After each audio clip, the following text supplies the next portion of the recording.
funny. Good evening. I'd like to call the Town of Delafield Board of Supervisors meeting for Tuesday, June 24th to order. Please stand and join me in the Pledge of Allegiance. Pledge allegiance to the flag of the United States of America and to the republic for which it stands, one nation, under God, indivisible, with liberty and justice for all. Could you please call the roll? Supervisor Mahodiakdid. Present. Supervisor Miller. Here. Supervisor Wolfley. Present. Supervisor Berkowitz. Present. Chairman Craddock. Present. Thank you. Next item, item 4, citizens' comments. Public comments from citizens regarding items on or not on the agenda. The board may not engage in discussions with the citizens making the comments. Individual presentations are limited to 3 minutes, and citizens shall follow the rules set forth in section 2.04, paren 1, paren D of the Town Code. Is there anyone who would like to address the board this evening?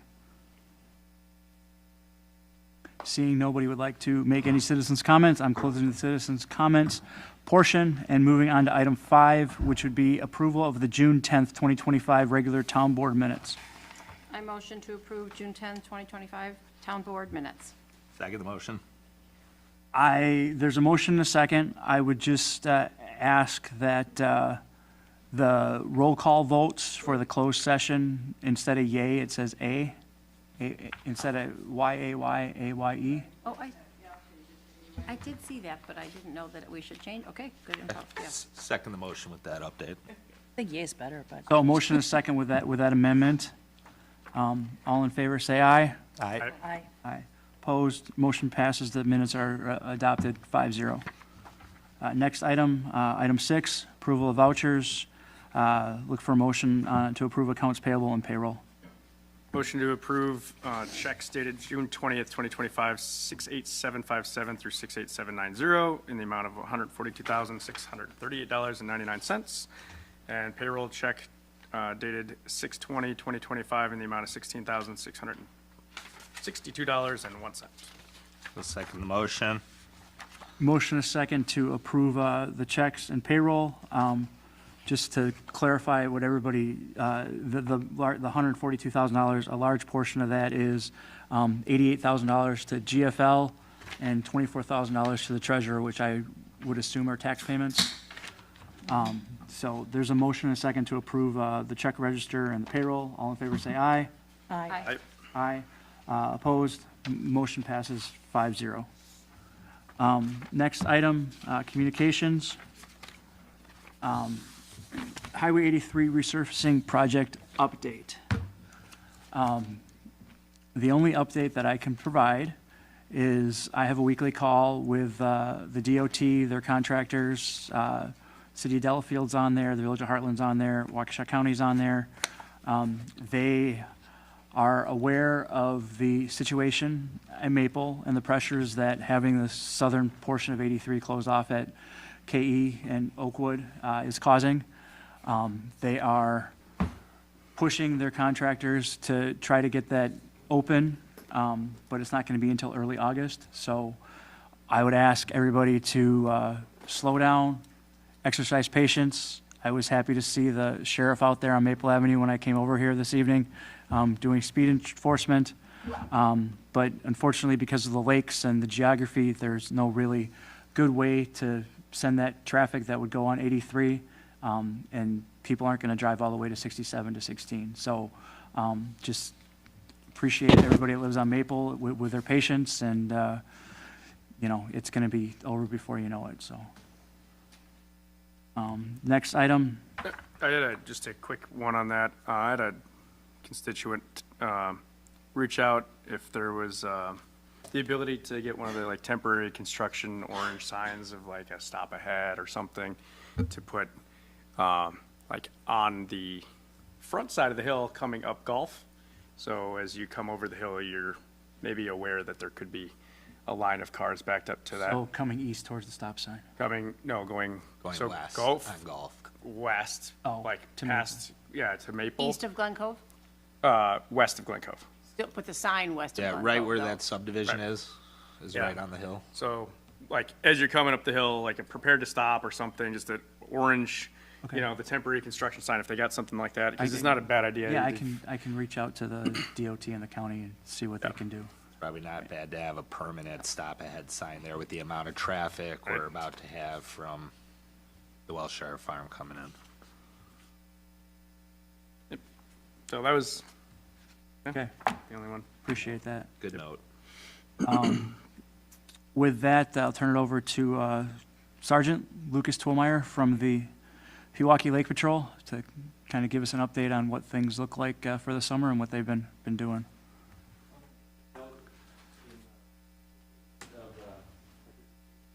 Already had one or don't want one, just let me. Thank you. Details for them.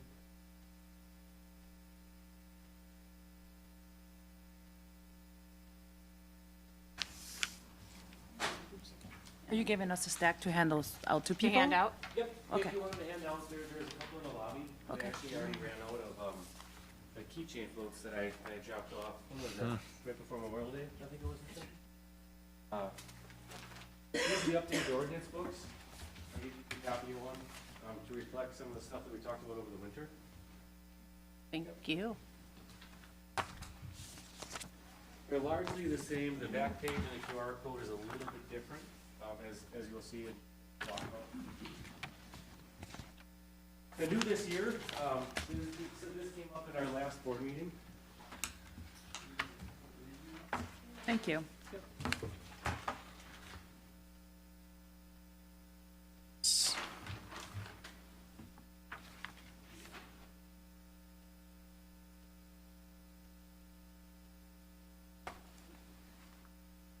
All right, so for those of you that don't know me, my name is Lucas Twellmeyer. I'm a sergeant for the Village of Pewaukee Police Department. And as part of my responsibility as sergeant for the police department, I also provide the Pewaukee Lake. I guess a little bit about me for those who don't know me.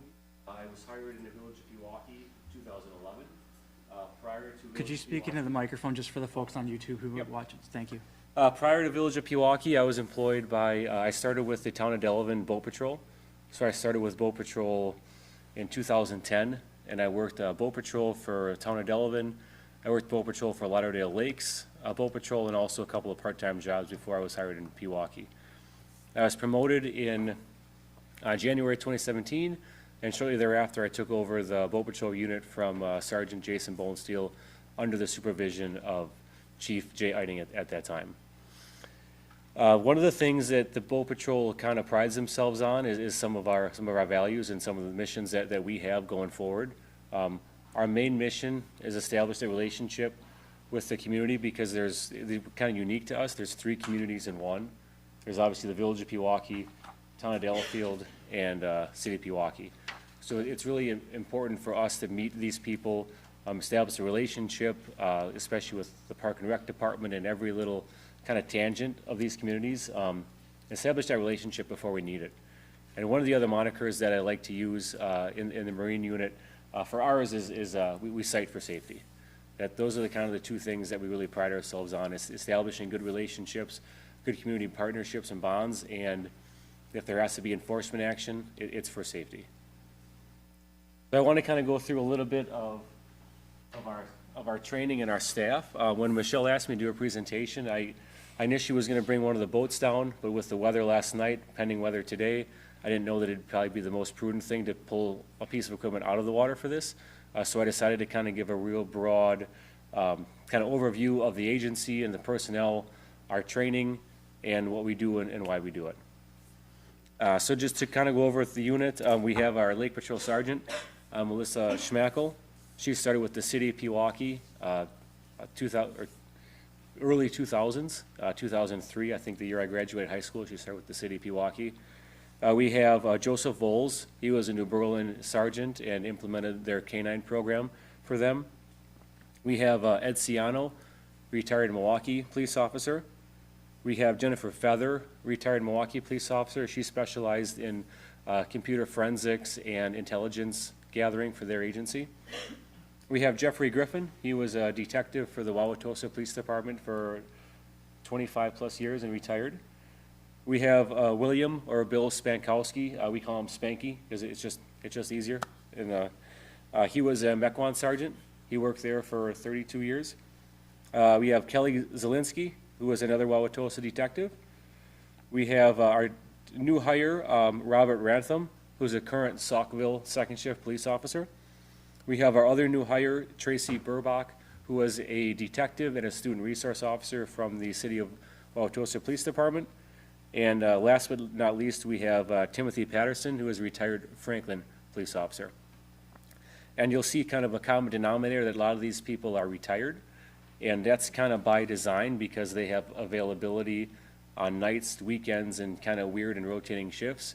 And they have a wealth of information, a wealth of discretion, and they've been doing this job longer than, in some cases, that some of our officers at our department have even been alive. So they're great officers, their wealth of information, their discretion, their tact, their empathy is just amazing. It's really, really hard to come by. Our Marine unit is probably combined to 300 years experience in law enforcement, which is pretty astonishing. Moreover, with the personnel, there are several officers within the Village of Pewaukee Police Department that are dual sworn, so they're able to take enforcement action when the boat patrol unit is not on. Some of those officers are myself, Detective Craig Drummy, Officer Lennius, Officer Tyler, Officer Michelson, and Officer Marcoot. And each officer generally work a little bit different shifts to maximize that coverage on the lake in the event that something happens on a Monday morning when generally we don't have a shift. We'll have an officer that can respond out on the lake. So that's who we are. And as far as what we do and how we do it, some training that we had this year I want to highlight on.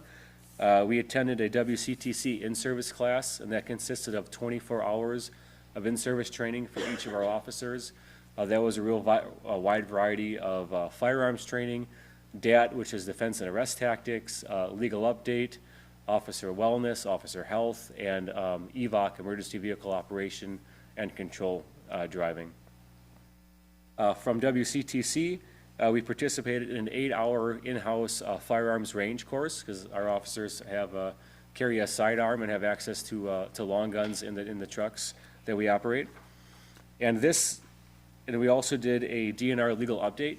Tim Aspenson is our local DNR warden. He came in with one of his partners and participated in a 4-hour legal update for our staff for some of the nuances, the DNR laws, and more or less it was a refresher for us. Every year is kind of, okay, well, they're 12, but can they be with an adult? Can they not be with an adult? So some of the kind of the nuances to some of that kind of laws we touched upon. And this year, for the first year, I'm unsure if you guys saw our Facebook post, so we participated in a 4-day practical training course. So I have a copy of it right here. So our officers conducted a 4-day patrol course, and this course was set up for the RNC.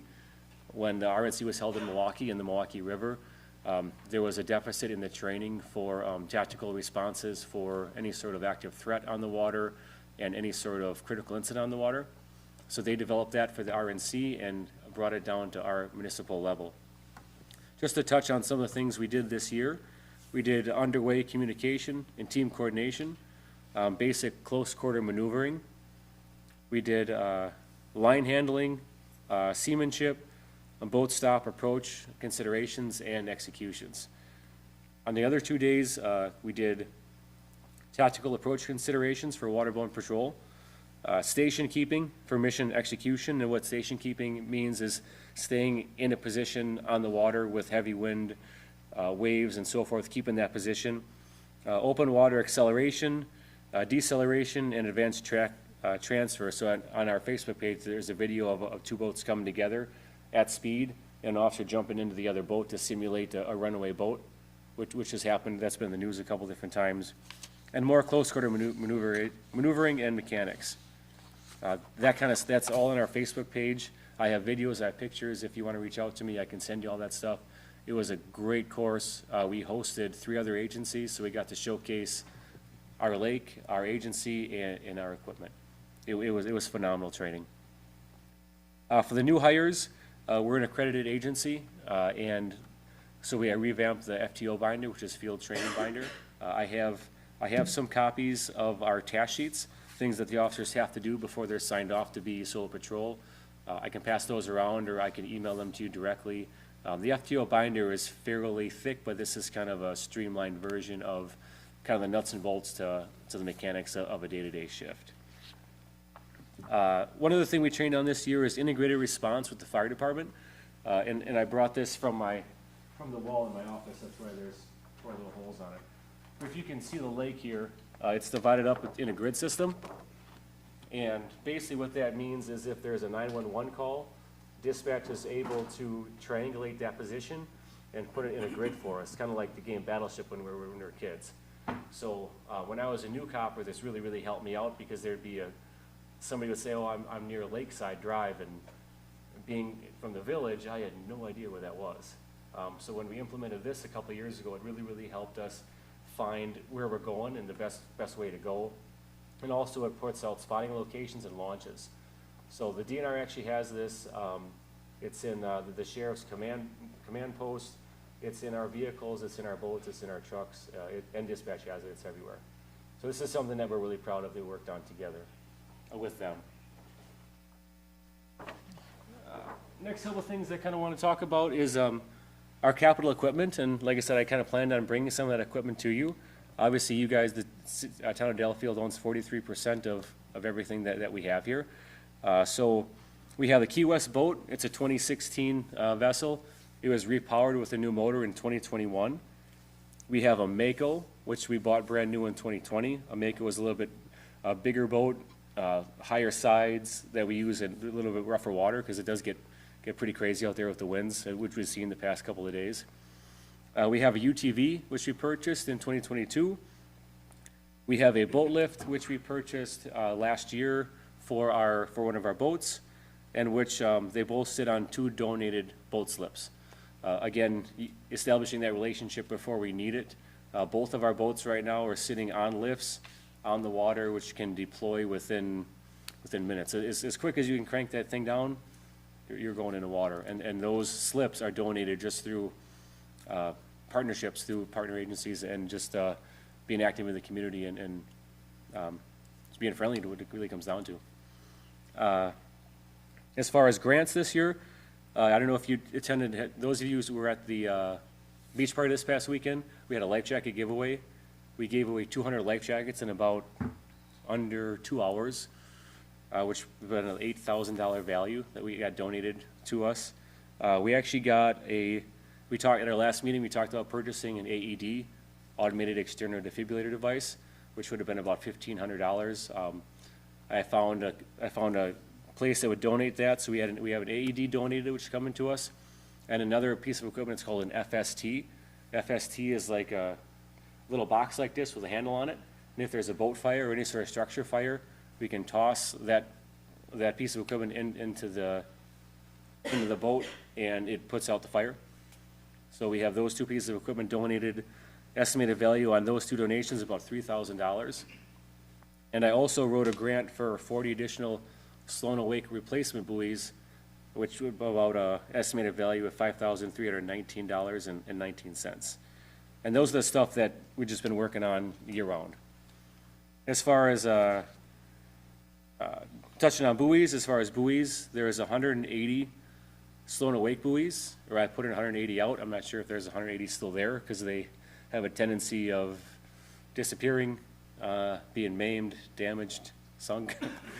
But I know we put 180 out. There's 12 hazard buoys, 1 dam buoy, and 5 swim area buoys. That generally takes about 4 guys, 2.5 to 3 days. And we also utilize the Pewaukee Lake Sanitary District. We lease their barge, another relationship that we have. So when we lease the barge to put the buoys in, that money we pay to lease stays in the community. It goes right back to the sanitary district, which stays in the lake district, so to speak. They use it to help, upkeep their funds, with their equipment expenses. So that money never leaves this area. So I feel like that's a really good use of everything that we have to us. And also we work with Park and Rec.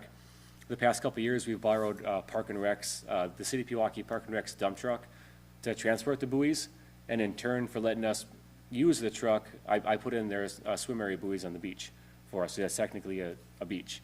So again, just relationships and working together, bringing the communities together.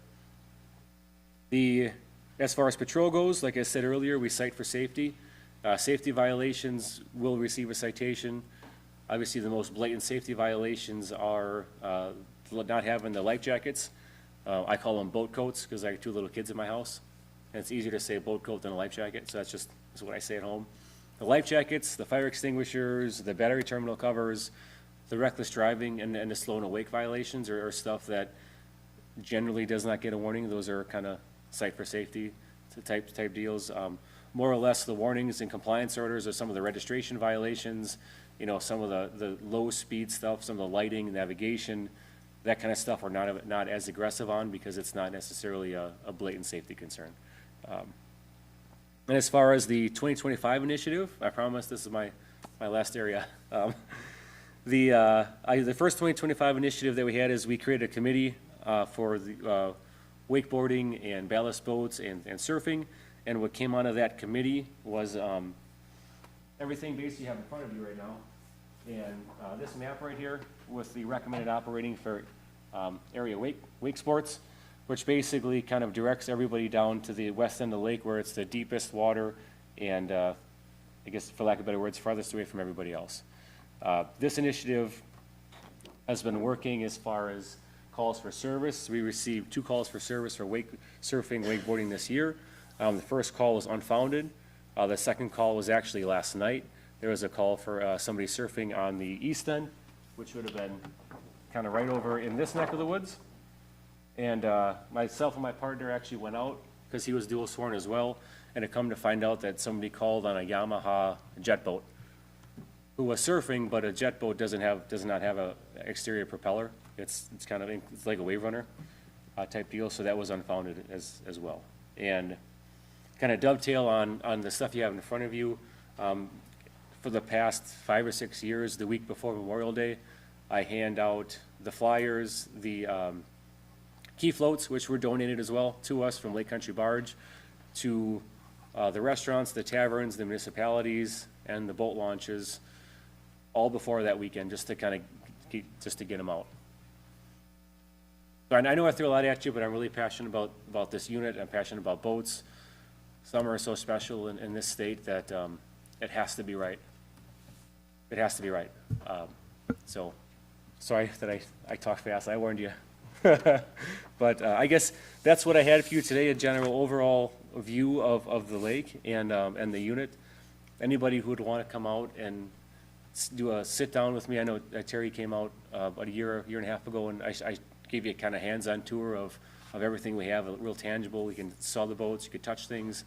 I'd open that up to any one of you who would want to come out and kind of spend the day with us or just kind of show you around. Is there any questions that we have? Do you have any questions, Mr. Supervisor Berkowitz? Yeah, not necessarily specifically about this, but do you guys have a goal of hours spent on the lake? How is it determined when you're out there? Is there something posted, or is it just we're randomly out there based on the time we have? Well, generally speaking, we're out the highest, whenever everybody else is out, we're out, right? So we want to be out Thursday, Friday, Saturday, Sunday.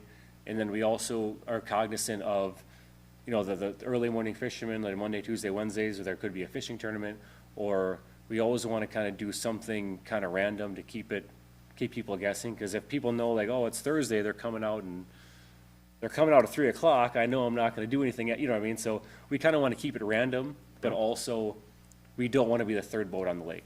Because in my opinion, that historically that's been a waste of money. Another question that's come up, different related, but in regards to the wakeboarding, you get a service call. What's the action when you get a call to determine it's founded, unfounded, and then say it's founded? What is done on what can be done? Because That's a great question. Breaking a law. So, like, again, this is a recommended area. This is a rule, or a rule or a guidance, so to speak, right? This isn't against the law. They can surf, they can wakeboard, they can, as long as they're outside the buoy line, minding their P's and Q's, sailboats and less movable vehicles and so forth, but people, they can surf in the east end. Yes, that's not against the law. We have to use our discretion and our tact as law enforcement officers to find an opportunity for a consensual encounter. Say, hey, guys, oh, nice boat, you know, that's really nice, and kind of get to talking and say, hey, you know what? We're having some issues over here, maybe you kind of go over there and kind of explain the situation, but we don't have probable cause to board a vessel, we don't have probable cause to search a vessel, and to conduct a traffic stop for somebody surfing on the east end would be a violation of their Fourth Amendment rights. So it's that tact, it's that discretion that comes from hiring retired officers who've been doing it as long as I've been alive, is really how we are successful out there. Perfect, great, thank you. How was your cooperation with, because I know the sheriff's got a boat out there, and I'm sure the DNR's got a boat out there, so you got 3 agencies on the lake at any given time. How do those 3 agencies kind of coordinate and talk to each other about what they're enforcing, or are they all kind of enforcing different things? Well, generally, everybody kind of, their home is chapter 30, so to speak. Their home is chapter 30, I want to say .30 to 62, or there's something in there. And that's our home, right? That's who we operate in. The sheriff has jurisdiction everywhere. DNR has jurisdiction everywhere. They kind of pop out, and when they do, we always kind of go boat to boat and kind of meet up, kind of shoot the breeze, like, hey, how you guys doing? How's your summer going? There has, to my knowledge, there hasn't been a situation where the help was not wanted. Everybody gets along. There's never been any issues between any of the agencies that I'm aware of. And a lot of times we can hear when they launch, because we can scan their area, their radio channel. So if we hear over their radio channel that they're going in service on the lake, a lot of times we'll just go say hi and say, hey guys, what's going on? How long you out? You know, because if they're out, maybe our guys will take a break, just so you'd have that coverage. And then also, let's say, like, for example, this past weekend, one of our officers, Kelly, worked a double shift because we had the beach party. You know, so if he were to know that there was a sheriff out or DNR out, he may have taken a half-hour break, you know, to use the restroom or get something to eat. So, I mean, that's always welcome. Questions for Sergeant Trumeyer from the board? No, thank you. When you worked in Delafield, or just even in general, how much time have you spent talking to other communities? Not so much even about the policing of the waters, but about associations. And maybe you haven't. Just because there's been a little bit of talk, because I know Pewaukee has Pewaukee Sanitary, we have the advisory committee, we have you, but we don't have an association, and so, or lake management district. And there's been some chatter. Do you have experience with that, with your past with your past work, or? Yeah, so actually where I live on Blue Spring Lake in Palmyra, when I was younger, there was a Blue Spring Lake Association and a Blue Spring Lake Management District. And I was little, I was maybe 10 or 13, but I can remember those 2 agencies kind of butting heads a little bit. And it wasn't too long after that they just created a Blue Spring Lake Management District, which I served on for a number of years, and my wife is actually a secretary of that district right now. So I'm pretty well versed in that kind of government. When I worked on Lauderdale boat and Town of Delavan boat, I didn't have any exposure to their governmental inner workings. Do you see there being an opportunity on Pewaukee to follow some of those, kind of things, just to have residents have other ways to communicate that aren't just necessarily about the buoys, but maybe about other lake things, whether it's docks or piers or aeration or just a lot of things that Don't have we to have do a with the lake lake? board for that? Pardon me? Don't we have a lake We have the board? advisory board, but that's where, that kind of stuff hasn't come up. That's why I'm saying we have this advisory board, but that's Sounds not like that's what it's for. it seems like the bylaws are different, and that's why I'm asking if it'd be. Yeah, I guess I it's can't as close as attest- we have to it, but. I can attest to that. Maybe the route you go is more like a town hall meeting, like something like an informational gathering versus a governmental board. I'm really not as versed in creating something like that as I probably And that's should what be. all of the public lake board meetings are for, right? There's an opportunity for public comments? Yeah. Okay. You can also come in here and give a public comment. Exactly. Yeah, I think that there are avenues current avenues they could express those issues, and Again, I think we just need to educate. I don't think people necessarily know what's out there, how to communicate. And then I'll have to ask my personal, about I heard you talking earlier, so the stuff that's flying around, where do you tell people to go? As people are losing everything off of their docks and. Oh, through the wind last night? Yes, lost or their phone or stuff. over the weekend. I would seek shelter. I mean, But for lost items, is there a? oh, there for a lost true- items. for lost Generally, items, Facebook is really good for stuff like that. It floated away Pewaukee. Seriously. It floated away Okachi, there's, like, yes. Yeah, Facebook Cops is are great. like, yep, there it There's is. local groups that people go on all the time. 411 and say, "I lost information." my fishing gear. Lake Link is a fishing site that they all go to. Yeah, I saw the lily pad on Lake Country 411. Yep, I may or may not have retrieved a ice shanty that blew away, Right, the exactly. Lake Country 411, so. Yeah, I'd go I mean, I Facebook. know a guy that did it. Well, thank you, Sergeant, and. I had a quick Yeah, question. go. Yes. So in regards to other towed sports, how many complaints have you had this year for other towed sports? Any complaints? Or any unfounded calls? Not that I'm aware of. Like I said, the call last night that we had was a Yamaha jet boat that does not have a propeller, and there was one other call earlier in the year that was unfounded, and I believe that came down to like a case of misinformation for somebody in this east. I thought there was a skier on the west end. Oh, all right. Just while we're going over reports, whether they're unfounded or founded, and we're specifically talking about wake sports, I think you bring up a good point. Have there been any calls, whether they're founded or unfounded, for fishing, for sailing, for any of the other activities? Or are we literally at 2 calls, both unfounded, and otherwise it's been a great summer? To be honest with you, this year has been kind of a focus on the wake sports stuff, so that's kind of been the focus. And That's the hot topic. Yeah, that is definitely the hot topic. There's been a couple other random calls for this or that, but nothing that I can really, really, off the yeah, top of nothing your that comes off the top of my head. I mean, it's just a normal year, and we got a slow start because of the weather, and now it's kind of getting real busy now, but generally speaking, that would have been 2 weeks ago. Or it was super Right. windy when it was Or it was hot. super windy when it was hot, yeah. And I guess one other question here on Get a the, monthly report on those calls, or is that just the yearly wrap-up? I know, That's the monthly report that I'll send out. okay. I know I sent one out in May to Terry, and then there'll be another monthly report coming out in first week of July. If we, I Those can go to forward our it. administrator? You can get them. I generally, in the past, have sent them to the representatives for the So I lake can board. certainly send it. I get it. I guess I don't know if, I don't know the last time that I thoroughly reviewed this guy. But so obviously, when you're talking like races, regattas, sporting events, exhibitions, right? Permit required for regattas, watercraft, water ski meet, et cetera. Like, and so you guys can issue that. Yeah, the only one that I'm familiar with is the yacht club. Every year, they give us their schedule, and then the water ski team goes before the park and rec board because they're on their property. Right. So, so that technically, so you want to host a wakeboard tournament, water ski tournament, you guys can issue this. You can, Yeah. like, if anybody hosts a water ski club, you Anything of that you can nature, permit yeah. that. You can go through that process. Cool. Has it come up? Well, the ski team had done a little bit more with their fall barefoot tournament that they've done. Right.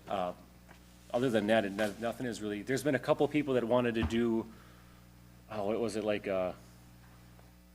ferry services in the village, like a pontoon boat would come up, people would get on it, they'd kind of give them a tour, and they'd get drinks and food, but I don't think that made it out of the village plan commission. But that would have been something that could have been talked about in there. So just curious, does the PYC runs races almost 7 days a week? Yeah. So they note that whole schedule to you, we're racing. Yep, we have that schedule Or early miss March. Yeah. Milwaukee sailing We get would be that. another. So they do take a lot of that. They same take a lot of area. that area. So that's just well noted. Yeah. Okay. And you said you got these out early. Did you get them out to all of the restaurants? Because I know there's been discussion about this was great for the people that are not living on the lake and are launching and they can get to the QR code, but for the people who don't necessarily come in here and get this or pick this up anyplace, it's great you got it someplace. Is there any place that you didn't go that we should make sure these get in? So just people who live on the lake would be I able to went get their access to it. every establishment on the lake from docks, dry dock, all the way around Okay. to the other side. Do we So, and check then- throughout the year to see if they need more, or is that something you need help with? Yeah, I'll check this week because 4th of July coming up. Right. That's a big one. I know when I popped in today, you were short the floats, And the village has been, I've been putting one or two out every year, about every week of the village to come up, but the beer depot got it, the bait shop, gas station, and SS and Prospect there, and I keep it in my squad bag at work, so if I'm somewhere where I could see a need, I'm like, here's some. Is there a Well, and way- it's online too, right? So we could put something on our website saying, you know, Can we send a blast out every Memorial Day Yeah. weekend, kind of like our surveys, just, you know, to remind them? Probably Memorial Day might be a good weekend idea. is. yeah. It's a good idea. Yep. Thank you. I'll take you up on your offer to come and check it out. You should. Thanks, guys. Thank you. Thank you. Thank you. I would ask if the board agrees to take item 9A out of order.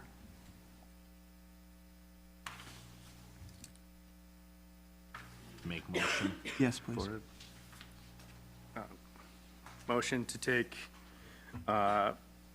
new business item A, business, oh, but sure, 9A out of order. Second. Motion is second to take item 9A out of order. All in favor, say aye. Aye. Aye, opposed. We're taking item 9A out of order, which is consideration possible action on the request from Ryan Fritsch, Newman Development, for approval of a certified survey map to create Lot 1 for the farmhouse located at W29N1527 Thomas Road, tax key number DELT 0809-995. This was discussed at the June 3rd, 2025 Plan Commission meeting.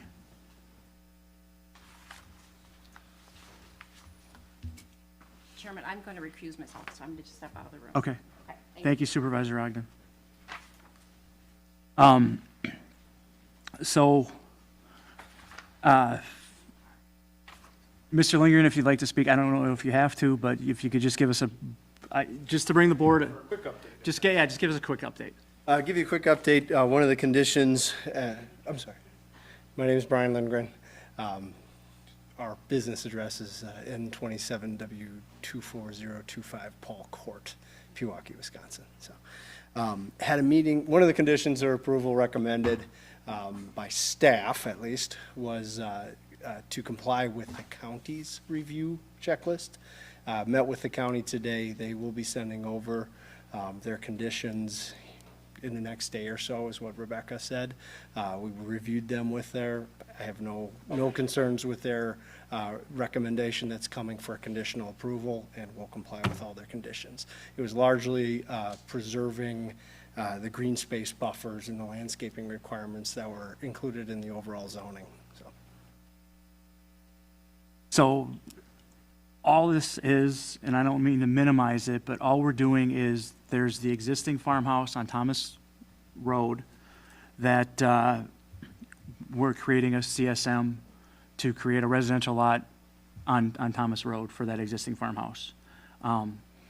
This was recommended denial out of the Town Plan Commission,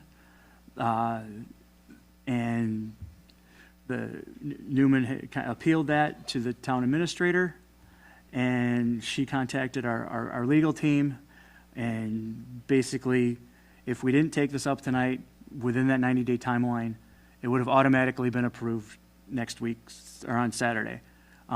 But in the interest of transparency, we put this on the agenda so that the board can take action on it.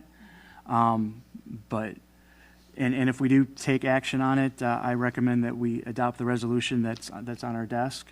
But like I said, you know, we're just creating a residential lot of the existing farmhouse. Yeah, I mean, I guess the concerns I have were some of the cliff notes from the Plan Commission, right? There's some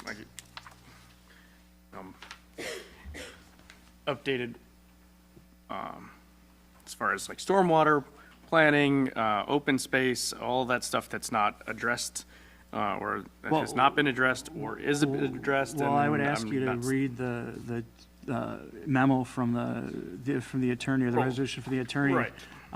You know, I mean, if we do approve it, they have to, you know, show proof that they meet the open space requirements and that they don't need the stormwater facilities. I mean, there's a lot of conditions that need to be met that were brought up in the Plan Commission in order for the CSM to be approved. What is the land zone for right now? What is it, what's the update being made again? Let's go back to that. Well, It's the- just a residential lot. Well, the entire parcel was rezoned under, when the Thomas Farm and Welshire Farms was approved.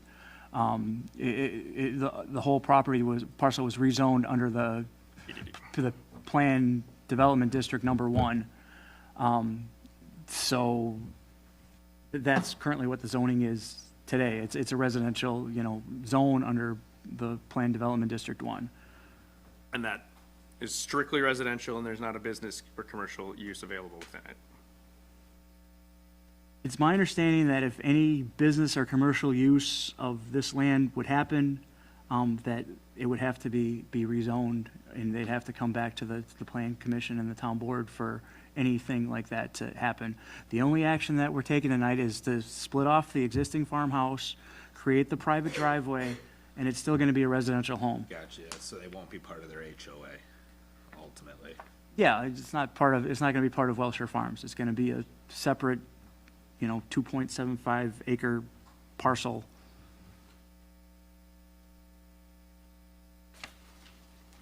So I guess what's the plan then with that parcel? Good question. It's gonna be a residential lot. I mean, I don't know if Mr. Why Lindgren, is it coming down to the deadline? it's because they submitted the paper, the clock started, March 28th or something like that? And under state law, the municipality has 90 days to take action. The Plan Commission heard it on June 1st, and, at that time, I thought they were gonna go back and kind of try to rework things, and then come back with a new CSM. But as I mentioned in my opening comments, that the applicant appealed to the town administrator, that ultimately the denial is just a recommendation to the town board, and town board should take action. And then when the administrator talked to our legal counsel, they said, that, if you don't take action, it's gonna automatically be approved. But like I said, in the interest of transparency, I wanted to ensure that, What kind of precedence does this set down the road for anyone else who, I mean, it sounds like they're basically getting a variance of some kind to do what they need. no, it's no variance, or, I mean, I believe this was, on my understanding, that it was always kind of the plan to split that parcel off. That's correct. If it's all right, I'll. Go ahead. I can keep talking on the subject. So, I apologize that I was not at the Plan Commission to object in person, because some of the reasons brought up for the recommendation of denial are really not relevant to a CSM review. And that was my main point in bringing it back up to staff and consulting with the town's attorney. The review of a CSM is to be in compliance with zoning. And the zoning here on this entirety of the property is PDD1. It's a zoning district that was created and addressed a multitude of concerns and specifications, both here in the county and at the county level. So the county and town have matching ordinances describing all of the things that apply to this property. There are, as mentioned, natural resource and open space protection requirements. So those are not being violated as part of this land division, because that's what it is. The ordinance allowed for 212 homes. We're not adding or subtracting any homes or lots as part of this. We're simply creating one of those lots via its own document versus a final plat at a later date. So this is the stormwater management. But to sell it, But to sell it, we have to put it on its own lot. And that's the reason for bringing it forward now, is we've received an offer to purchase the property with the intention to continue its use as a residential use. And we've had that conversation with the buyer, that any use outside of residential would be in violation of the zoning that applies to the property, and they would have to come in and propose a rezone, something I've no intention of doing. So we're selling it as a, Their problem. Correct. Yeah, I mean, I guess, but so what, if I'm mathing this correctly, right? The PDD allowed for 213, 212? 212. Right? The plan within the development said 211. Well, because the yeah, 11. 211 newly created homes. So this home already existed. So it sounds like that this is gonna be divided into multifamily, 2 units, 2 No. houses? No, No. no. What's- This is the existing farmhouse. This Right, is, no, this I is the 11th. I mean, they're building 210. Yeah. I understand. Okay, so I guess, help me I understand that piece. Help me understand why someone wants to buy it. It's a unique historic farmhouse. I mean, it has, really, I guess I would say to the buyers, and I won't say who they are, but it's a recognizable home within the town. They really do want to ensure its preservation more than anything, is my opinion. They like the property. They intend to use it as a rental home. Keep it as a residential unit, a residential home on its own lot and rent it out. I mean, Yeah. I guess in the notes, there's something about the intended use of preservation of the property.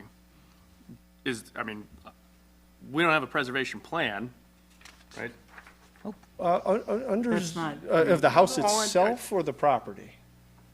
Again, through the shifting pieces of paper that have been in front of me. Yeah. Somewhere in one of these applications, right, it's like preservation of property or, It's preserving the home. yeah. preserving the home, right? Here we go. Create to convey historic farmstead to user intending to preserve property.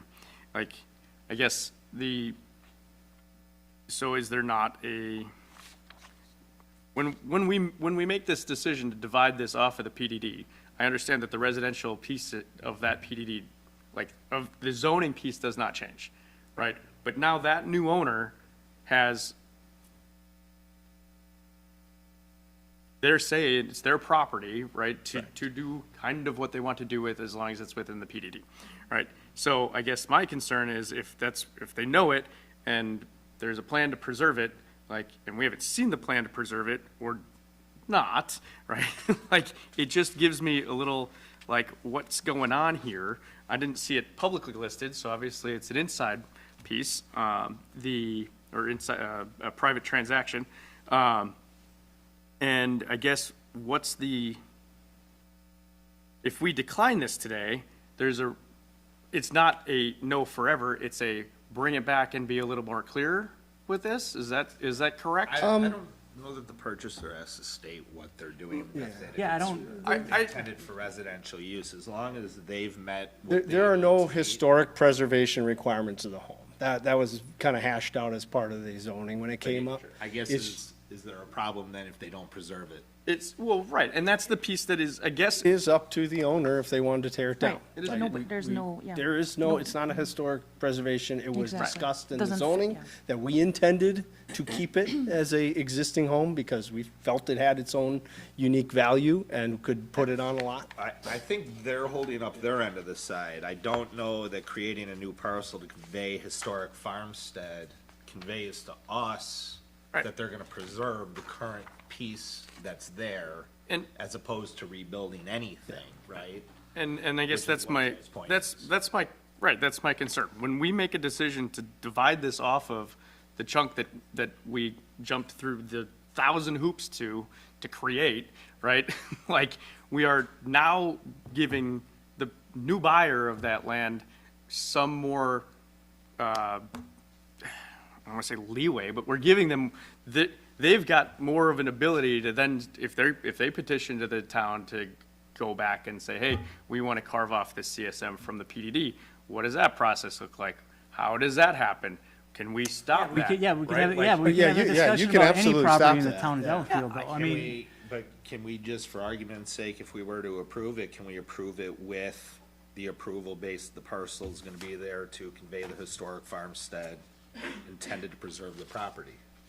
I don't know if we can necessarily add that condition. I think we need to just trust that these intended buyers are gonna do Yeah, everything. I that think they're- we have to just kind of simplify this, that, I mean, every property in the town has a zoning mean, we applied don't- to it, and. Yeah, we don't have any historical changes- preservation So rules or. why are they saying this then? That's what Joe's point. I'm not sure how It's got the, nothing to do Yeah. with Newman. Newman is fulfilling their requirements. Yeah, I mean, there's nothing One shady way or going on another- with Newman here at all. I mean, they're. So I guess there's the decision, right, that if we carve it off, we can't put it back on, right? And so if we decline this and say, hey, we'd like a little bit more of a plan on what you're gonna do, potential new buyer, right? Like, it gives us, where in that ability is, for us to say, hey, we wanna see what else is going on. We spent years coming up with this plan. I don't recall, and maybe it was, but I don't recall in any part of that plan that there was a piece of almost 3 acres that was gonna get carved off of it and turned over to a private citizen. That becomes a question mark in my mind, and I'm not comfortable What with it, but. were, well, I think we got to take a step back here and explain. This house is going to end up on its own lot, whether it's today or at the next plat. It was all part of the zoning that was approved. It is the 212th home on a 212. so Newman wasn't gonna preserve Yeah, the it- current it's- farmhouse that was there. I remember was gonna that, be- yeah. That was gonna be cleared. No, we were going to keep it. It was going to be the 212th home I remember on, that you know, on, Rehab yep. that as We were going to rehab it. We're going to put it on its own lot. Problem is, it's attached to 40-some acres right now, which is not part of the plan. So if you look at all the exhibits that came with that PDD1 zoning, every single one of them showed this house on its own lot. Yeah, I mean, this It house is wasn't always gonna be on its own. it wasn't 2 point whatever acres, it was 1 point something. Yes. So what we, Acres, this is this 3-acre property right now, if we're separating it? 2 point. it's like 2 point, here, I got it, 2.7 something. And And how many houses would we have built on that, None. Zero. area? 0? None. Okay. it's, if you look at all the exhibits that come with that PDD1 zoning, everything south and east of that house is within the preservation buffer, if you will. Those exhibits are in the zoning, when you kind of go through that lengthy package of zoning. Those areas can't be touched, they can't be subdivided, and it'd be a violation of, like, if this 2.75 acre, so if the future owner came in and requested to subdivide it into 2 lots, We'd have to say no. it would be a rezone in violation of the current zoning, and the town would be well within their rights to deny it, especially given the amount of effort that was put into this PDD1 zoning, Would you agree, so. Chairman? Yeah, I mean, I would agree. I mean, they need to meet all the requirements of the PDD1 zoning. He mentioned that, you know, they'd have to meet all the requirements and comments from Waukesha County. I mean, this was always gonna be a separate parcel. We're just, I understand it was gonna be a separate parcel. There's Thomas Farm Lane that, like, carves this piece off. So, I mean, like, I get that it was not necessarily going to be attached it to was, it directly. it was always gonna be a separate residential No, lot. but it's the centerpiece of the whole, Even within that Project, zone, so- Thomas Lane is going away. historically speaking. Thomas Lane will only connect to Elmhurst. It will not connect to Private drive. Golf Road. That is also all within these exhibits and plans of the zoning, and a county requirement to Right. remove. I guess I'm, is Newman heartbroken if they have the land and it's developed? If somebody else has the land, or if we, If you guys do, I mean, we're gonna It's a sell profitable- it eventually. I mean, I can tell you, the reason I'm here now doing this is because somebody wants to buy it. you guys don't So- wanna develop that piece, that parcel, no matter what. Well, that piece was never intended to be developed. It was meant to place the existing house on its own lot someday. I don't remember seeing it so isolated from the rest of the, Oh, yeah, yeah. Property. It's, So it's, I it's, remember- I wish I remember the I mean, I didn't bring all the preservation aspect of zoning it. exhibits, but it was on every single, exhibit. does that it accompanied change the, like, you know, one of the things that's mentioned in here, right? And I understand that you've got to meet the stormwater facilities, right? All that, right? So is it now, that's a pit there, right? I mean, Yeah. it's, That hole is actually in the right of way. It's in the highway right of way. It's not Okay. even, it's not even on the property. right, so I mean, is that now impacting, like the drainage ponds and, The waste or anything management, else, of where you're putting water coming off of the rest of the development? So that will be something that shows up in the county's review. The stormwater plan as presented must maintain compliance, as we expected. So if you're familiar with, there's the existing ranch home that is intended to be torn down just to the west of West of this. it, yeah. It's in that location area where that driveway is where the pond is intended to be, and it's not on this particular lot. That way, the ponds and other stormwater management features will all be located as intended on HOA land, outlots and HOA-controlled land, so that in perpetuity, the stormwater management plan can be upheld and administered by the homeowners association. Yeah, this particular home and lot that it's on doesn't have any impact of that. I guess the town engineer, at some point, there was a question regarding like commercial usage, and I believe he had a comment about its potential ability to be there. I guess It was where's some never clarity brought in that? up. It was not brought up at the planning commission. It was never, I mean, this is a residential parcel. Yeah, the zoning only allowed for residential uses, and that's it. I think there's been rumors over the There've years been of a rumors. farm stand or something there. That would be a use that is not allowed currently. So, at least the current buyer, I have mentioned that to them numerous times, that if you ever want to use it other than residential, you have to go to the town. And I wouldn't recommend See, it. I have a problem, I mean, I don't understand the whole concept, behind renting a property this beautiful and this historical. I don't think We know fought, that. we fought We for don't no know that. rentals. But we don't know that either. Well, and that's Well, I mean, not, but it's that- for- that's- I don't think the rental discussion was ever had as We- part of and we have this. zero We can't, idea can't limit I private know, property The rights. relevance level, I get it. You're right. Okay? Yeah. But at the same time, it's hard to just, I don't like the one line in here that they gave you to put down. I don't believe Newman put this down. I believe Yeah, I the can't, I don't purchasers even know what asked you're, I don't even know what you're referencing right now. parcel to convey the plan historic commission farmstead. application. You know, I mean, this is what they're petitioning to use the land for. Okay. So it Yeah. paints a picture in my mind of what they're gonna do with Right. it, which is not an Airbnb. Now, again, they're within their right to do with whatever they want. that's true, yes, I absolutely. just don't like this line. Right? Yeah. I asked it, let me ask it Exactly. again. I'd like it right? to be preserved. So if we decline it, there can be a new application, and there can be some further clarity and understanding on exactly what we're planning, what is coming to us. Is that correct? Or is this like a, hey, we need I a think yes it's- today, and here's the gun to your head, and like, otherwise, it's a done deal? I guess I would ask, what's the difference between doing it now and doing it when I bring a final plat forward that has this, same Well, lot created? I would say the difference is exactly in this piece, right? In the preserving the, historic farmstead and et cetera. Like, the, The home will still be on the Buyer lot, doesn't- on that Buyer lot. doesn't need to do that, though. right, so. I'm still confused Newman- as to what the issue is with the in language. In the PDD, you guys committed to keeping that house. Yeah, We carve that off and sell it to somebody, there's no commitment to keep the house, right? Pretty much. yes, but I would say we, Newman Companies, never committed to keeping the house. You did. We've always said that, We no. agreed to that. No, they agreed to No, no, no. have that counted as a I lot. was at every single meeting. We never committed to Our keeping body it agreed to it, I as didn't. as an asset of Newman Companies. I mean, We would always put it on its own lot and sell it to somebody else who liked an old house. And that's exactly who's come forward. Okay, I guess, No. put it however you'd like. In those documents, very clearly remember, original farmhouse to be preserved. Yep. Now, Okay. I'll give you that it didn't say in perpetuity, right? But if you bulldoze that thing tomorrow, I'd have an opinion of your word, right?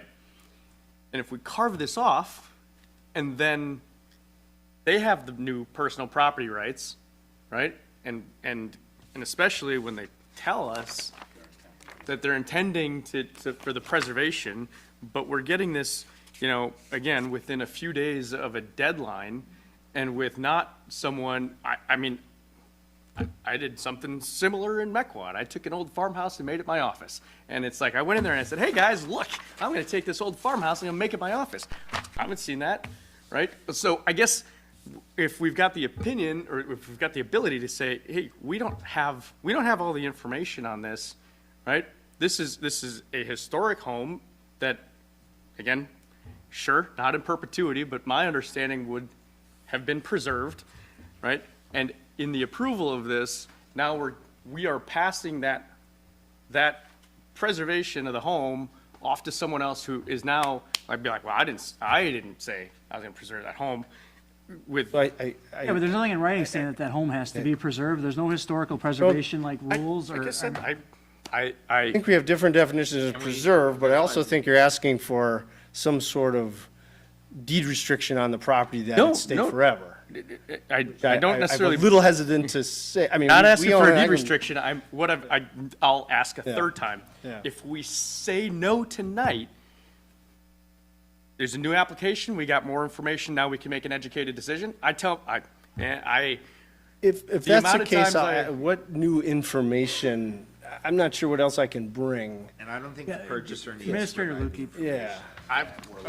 Super- In my Supervisor- mind, if I may, preserving it hold on one means second. I'm not tearing it down. I am putting it on its own lot, selling it to somebody who has an interest in it for what it is. Okay, if we say no tonight, Let me just time. give you a breakdown. So, based on the municipal law and litigation memo that we have here, he has written a sample resolution, both approving and denying, based off of parts of our municipal code, that their application, that as it stands without any future plans, does or does not meet our code. So if you were looking to deny, you'd have to read this off, and then they would have to come back with something else that would satisfy all the requirements on this list.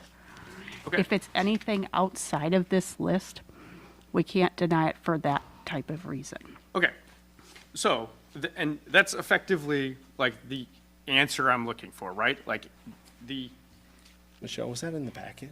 I must have, okay, I'll say, I don't think I saw that. we just, Well, so the bottom line is, we can only deny it if we say it doesn't meet the open space requirements. We can only deny it if it doesn't provide the stormwater facilities, and if we believe the CSM is inconsistent with the development plans as previously approved by the preliminary plat.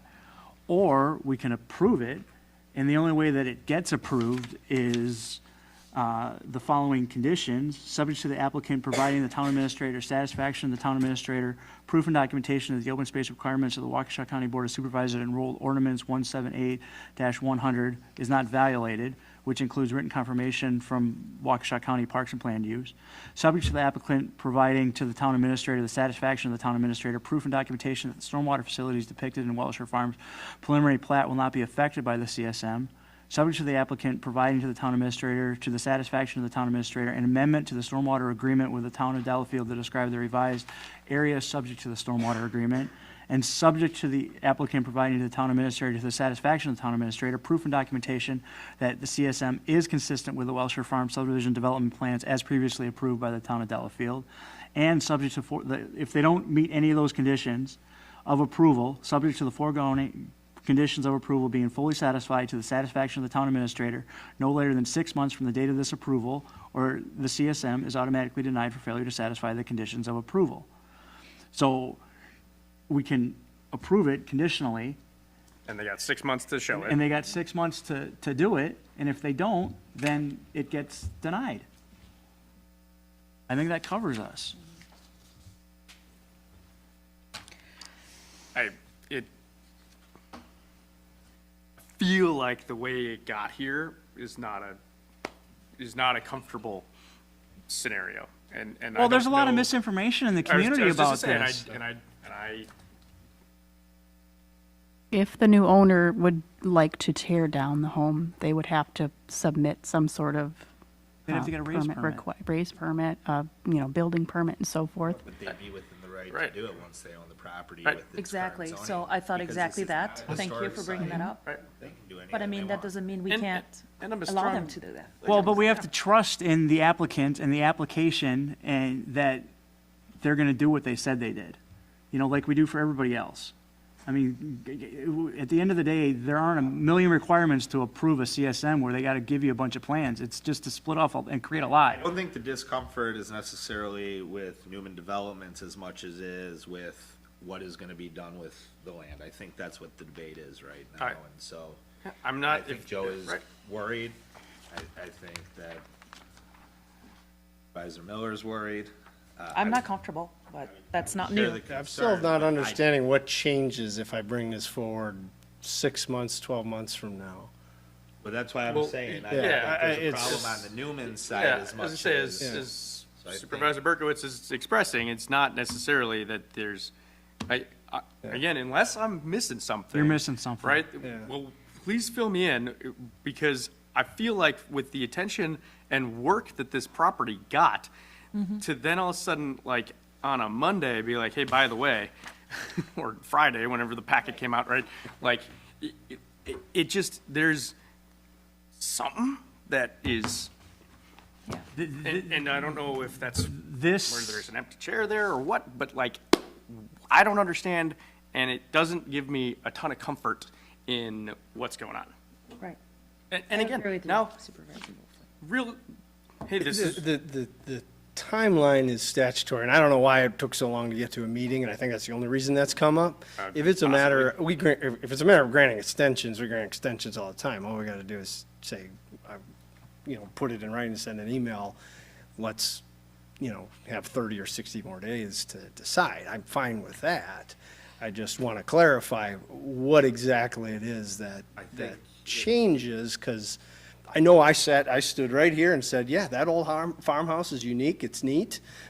We're going to keep it, put it on its own lot, as is shown in every single plan, and then it's on its own lot and somebody can buy it. And that's exactly what's happening, a bit out of sequence because somebody Yeah, approached us feel to like say, the- hey, I want this. and then sell it part, I don't recall. I guess the Again, part we it's don't not, know is is that they're whatever. gonna keep the farmhouse. Yeah, if that's the case, that was I guess there's, misinterpreted because we don't Oh my keep, gosh, please don't go there. we don't keep, Maggie, I was in at every single meeting, please. I really don't want to go there. this, hold on, I guess I just. never, we don't keep houses, we build houses and sell them. I guess I just also don't like So within 6 months, we still have the right to review the purchaser's plans for the property. no. What do we have 6 months from? As Well, long I as- mean, within that 6 months, I mean, we would know who the property buyer is. They would have to We satisfy the can't conditions transact within and 6 transfer months. ownership until we comply with all of the conditions listed, which are making sure the county is happy, the town is happy with all of the stuff that's zoning related. I think that's my main point. Like a CSM does it comply with zoning or does it not?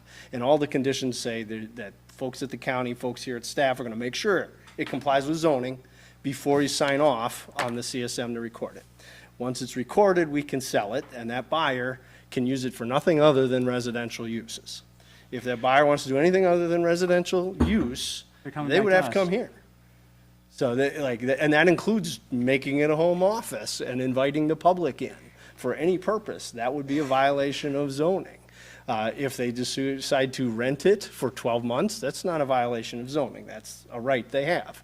If they decide to do it as a short-term rental, the town has ordinances that apply to that. They would have to come here and discuss that with the town and the county for that matter. If they choose to raise it, which we would no longer have control of as the developer, that's up to the town to decide. It does not have a historical designation, so I do not know what the town's rights are to force them to keep it. Now, I can say, because I obviously know the buyer, who it is, they have no intention of knocking that house down. They like the house, that's why they want They're it. renting it out to someone, so. Why do we Well, care? it's been rented for I 30 don't years. care if they rent it. I mean, Yeah, there's been a same renter's been in there And forever. we don't have to personally like Airbnb, but that's an I know, opinion. I know. I mean, at the end of the day, to Mr. Lindgren's point, all this is a CSM that creates a residential lot. And before I sign the CSM, they need to satisfy all the requirements of the zoning code, which, you know, the town engineer has laid out and Waukesha County is gonna lay out. And that's, I mean, that's really the litmus test of approving this thing. Sure. Or not approving this thing. And know. all the other stuff is just stuff that people have made up over the last 24 to 48 hours about, you know, there's still a lot of this distrust about Newman. You know, when they saw Welshire Farms on there, everybody like freaked out. Newman is doing everything above board on this thing, and there's nothing shady, so. I'm not concerned there. If the parcels, to both of your points, right, I'm very in favor of personal property rights, right? And so when you get something that, like, when we carve this off, like I said before, when you carve it off, we can't put it back, right? And so I guess when this is all been going on, right, for at least 90 days or whatever, since March 28th or something, and, you know, the zoning, or the plan commission voted it down, there wasn't much of a, like, talk or understanding on what's happening with it.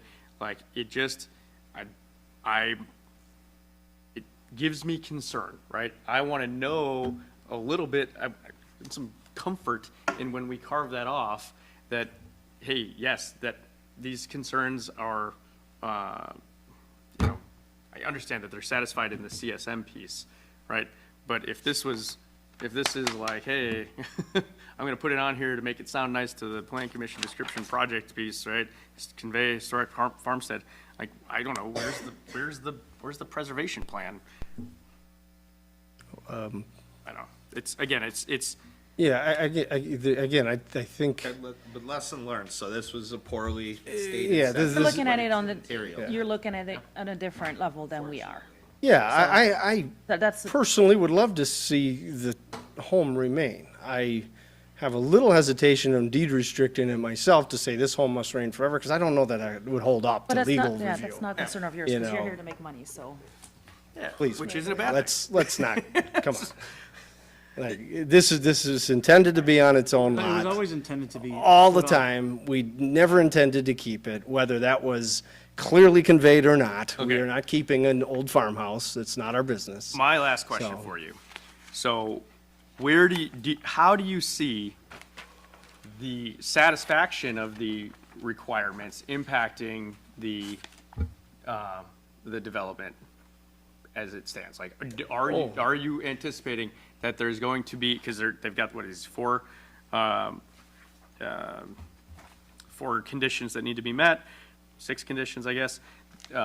Is that any impact to anything as far as grading or? No, there was really never any grading or any stormwater management infrastructure planned on that area of the site.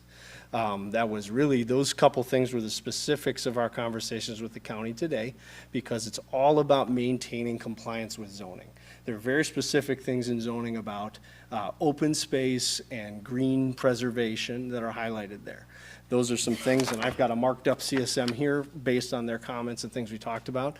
We're going to be adding to the CSM to satisfy the county protection buffers, just like we have on our plat for the neighborhood. That 100 feet off Gulf Road, 50 feet off of Elmhurst. Those areas will be preserved open space and green space, which remains consistent with zoning. We have to, with this NRPP, Natural Resource Protection Plan, that is at the county's jurisdiction, will specifically add to that and amend, it's in their hands, so we all have to add to it, that we will, the plan, per their recommendation, is to have a management component of that, just like we do of all the other green space on the site. And that involves invasive management, a certain number of plantings, of which we have a lot of them already underway, go phase by phase. That'll apply to this as well. The county will not sign off on their component without that.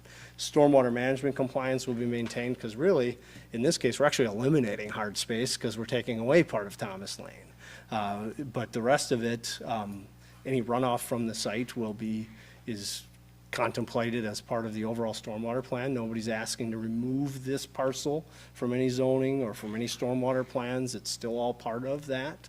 I don't know if it's in there or not, we proposed not to include this home within the homeowners association solely because it is unique. And it doesn't necessarily feel like it's part of the same neighborhood, but Does that mean it applies to, I mean, homeowners association's only a well, I was gonna be concerned dues about lighting. and use of the future pool. I don't think you have to worry about lighting. The paths are public, so everybody will be able to use the paths, so that doesn't apply to them. Well, the only place where the development applies on the lighting portion in the town now is in new developments, correct? I don't have to. I'm just a clarity. I don't think you have to worry about lighting. Well,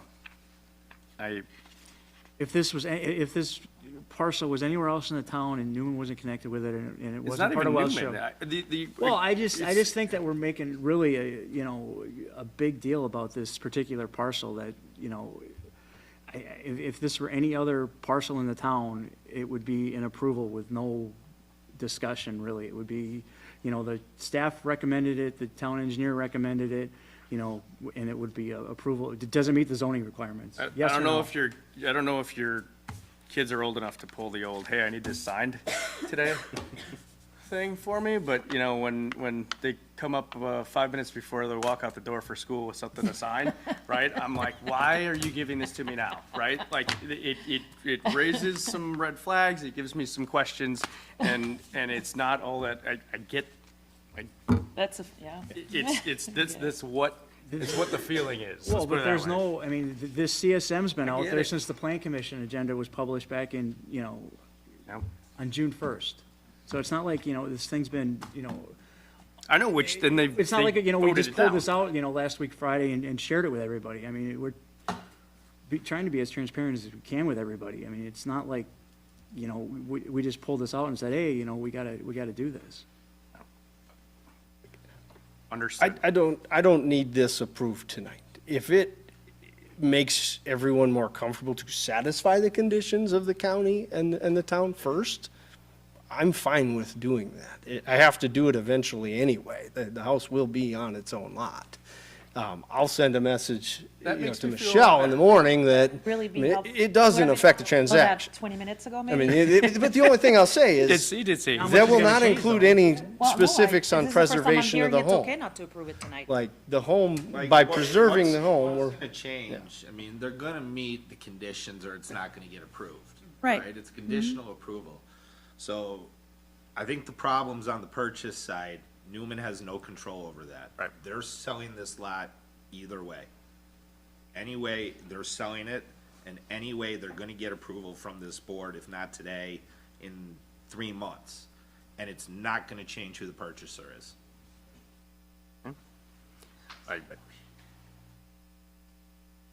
Yeah, I mean, not wrong.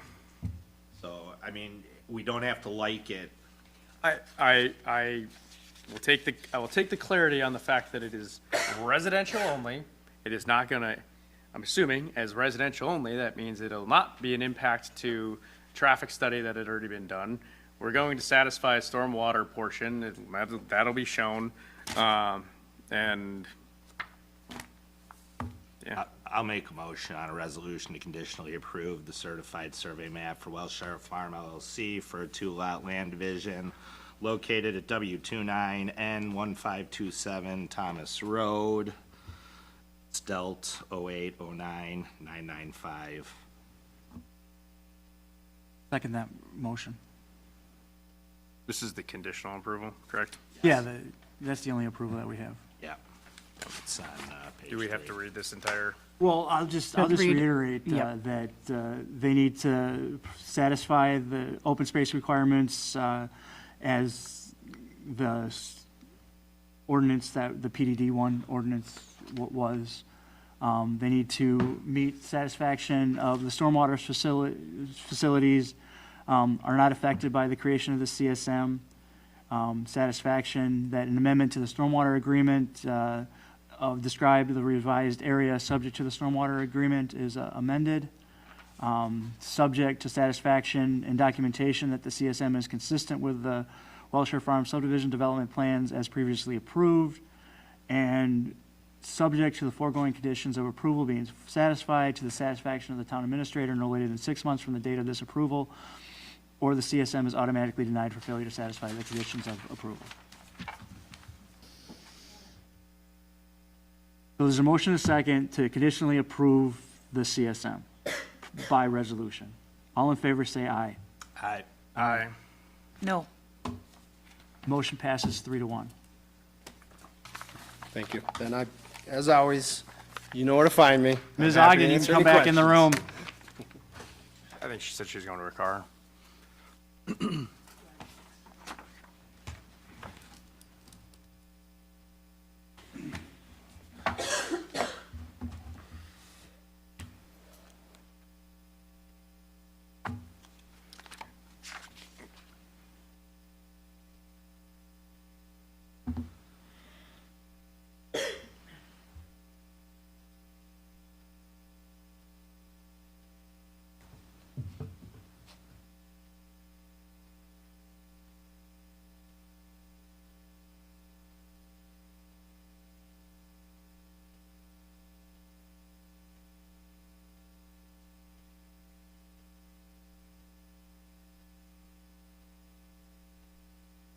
How are you doing, Michelle? Surviving? A little under the weather? Oh, she's like dying right now. What do you mean? I can only see your eyes. Oh, poor thing.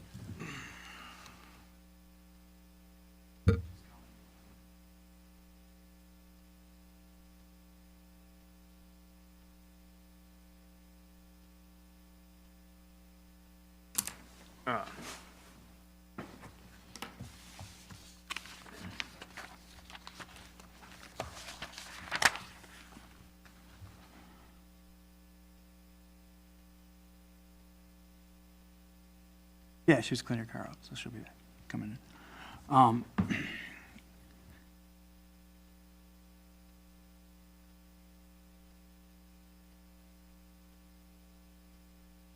going to go back to the fire department stuff. Let the record note that Supervisor Ogden has rejoined the discussion at 7:52. And take item 8A, unfinished business, continuation of the Wisconsin Policy Forum, LCFR funding study.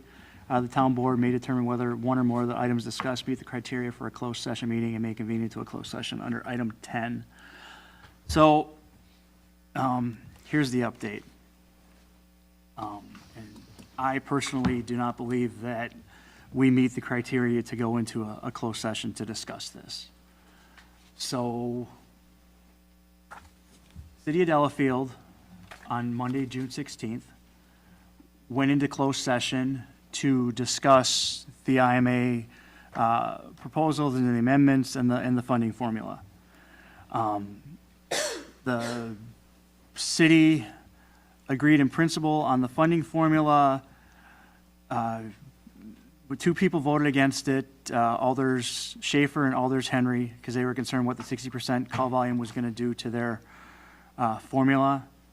It's my understanding from Mayor Eicher that after the meeting, another alder person expressed remorse in that vote. So there's potentially 3 people who are against the funding formula change. They were in closed session for well over an hour discussing the changes and the amendments. I went to their meeting on the 16th and I made a public comments. And my public comments were basically, you need to put public safety above politics because the brownout situation is not getting better. It's actually getting worse. I mean, the station was closed, 18 days last month in May. It was closed the weekend of the big seaboat regatta on Pewaukee Lake. It's not getting better.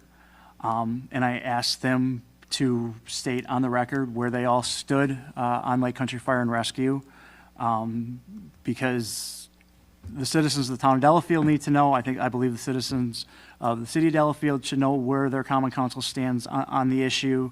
And I believe the other partner municipalities should know where the city of Delafield stands on the issues. Basically, What I stated to them is, and what I'm going to state to everybody tonight, we've been talking about a funding formula change, and in my mind, in exchange for the funding formula change, which the city has been requesting, we need to memorialize the staffing plan. We need to get the staff needed to make sure that we don't brown out fire stations anymore. And the second thing is a governance change to the fire board so that they can do something as simple as approve meeting minutes. Because right now, they have a hard time even approving meeting minutes because, you know, they need to have unanimous consent, basically, to approve anything at the fire board level, which, you know, as I've explained to them and explained to others, you know, as we meet as municipal leaders, that I'm having a hard time trying to find people who want to serve on the fire board because it's frustrating, the Mickey Mouse show that they're doing, and it's, you know, honestly a waste of their time, and their time is worth something, so that's a little frustrating. So there's a elected municipal meeting where the elected heads of the 7 partner communities, the administrators, are going to be meeting with the Village of Oconomowoc Lake to discuss the IMA amendment changes, which are in order to get the funding formula that we talked about, which was getting rid of the entire fixed portion, making it 100% through the variables. So it would be 60% call volume, 20% population, and 20% EV. We need to memorialize the staffing plan, and it need, you know, there's no funding formula change unless we get the staffing plan, you know, with some teeth that it needs to get implemented, and there needs to be changes to the fire board. Yeah, I agree. That's a constructive. So in front of you is just a draft of the, you know, the other IMA changes. It's really to just clean stuff up and to memorialize the staffing plan, memorialize the funding formula changes, and try to change the governance of the fire board so that they can do their work. Because, I mean, ultimately, you know, when this station's browned out, it's personal. It affects the response time for myself if I got a problem, my kids, my mom and dad, you know, and every citizen of the town of Delafield is affected when, you know, this station's closed. So it's a problem. And then, I mean, the plan was to, you know, maybe have a Kettle Moraine meeting on July 8th, but that may or may not happen depending on how things go on Thursday morning.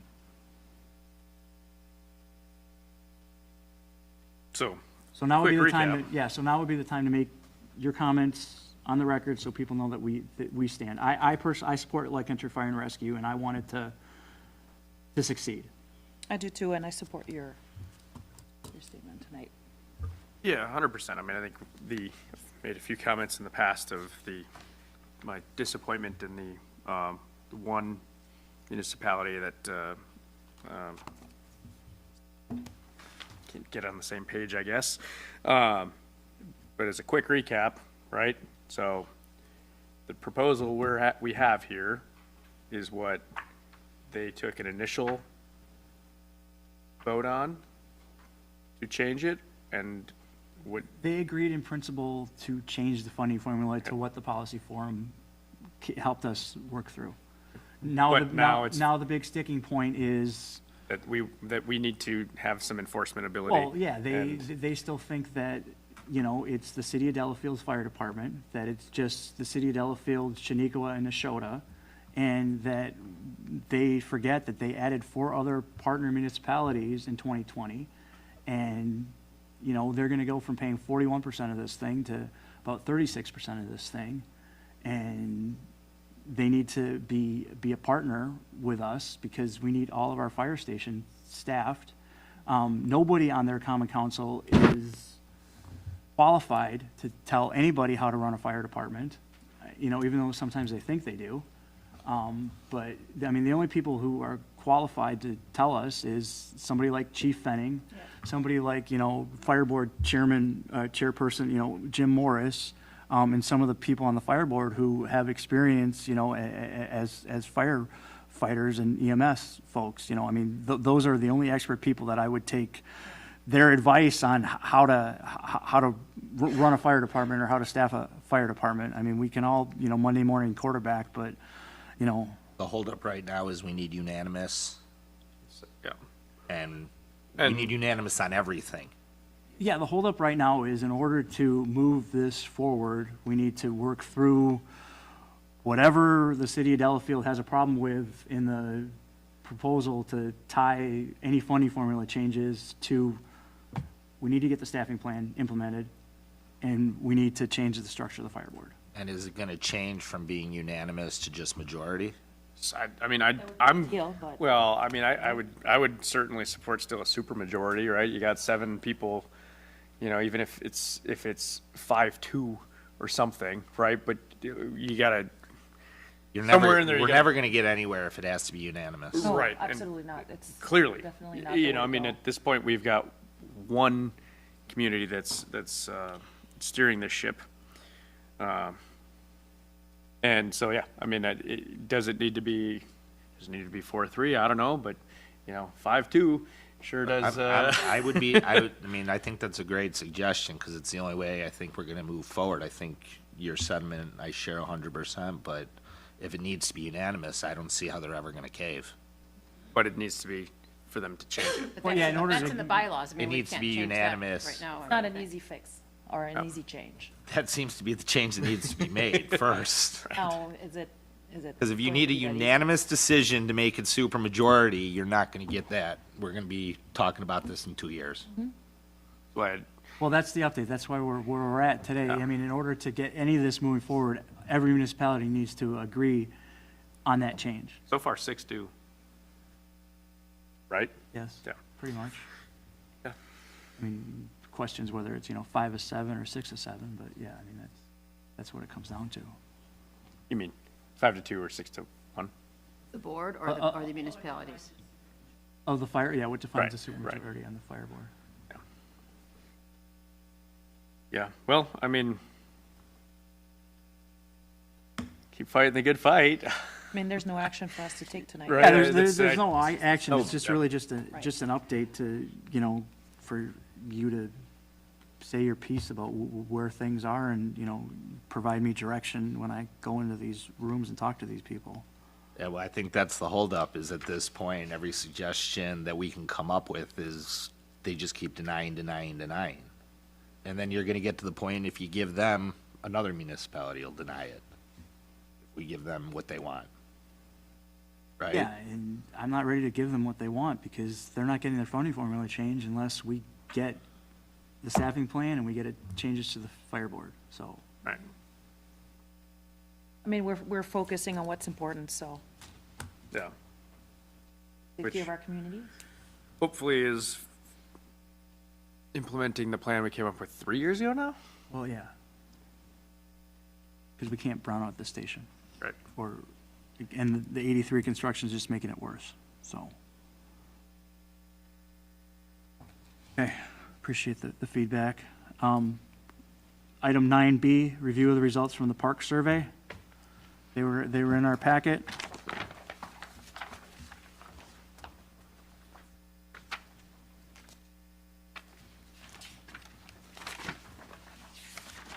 We don't have to take any action on this item now. I just wanted to give you guys an update, and Yeah, if it's really you, just an update. yeah, Had Encouraging 175 people to do it. responses.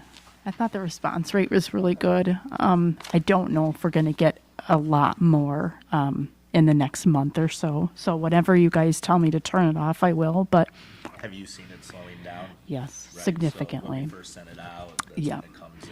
Yeah, and then I do have some recommendations at the end, but those are only, like if you said, turn it off today and do that, then I would. But I was planning on not turning it off for at least another 30 days at minimum. So Just curious, is there a way that, I did send you the Excel file, I think. okay, that's Right. what I was gonna Yeah. ask.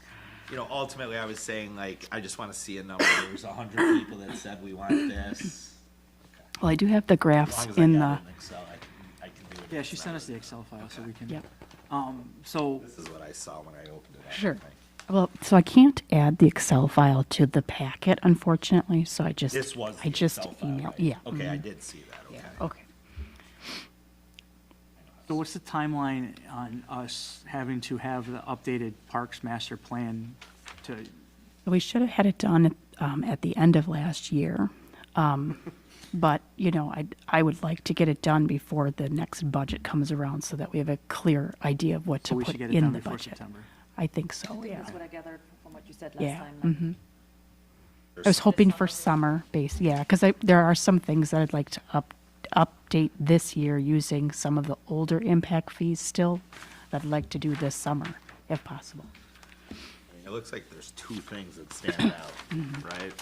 I was just saying, because I mean, sometimes people like don't do stuff in the summer, or maybe in the fall, when they're kind of getting their kids back to school, and they kind of get back to life and all the things they haven't done, especially within the school system, if there was a way, because there's many people in, you know, in the town, our close by school systems, that we would put it in their newsletter too, to sort of be like, but then again, that pushes us later, but that would get into summer, that, you know, when the schools send out the welcome to school, and by the way, if you live in the town of Delafield, please complete the survey, just another way to reach out to people.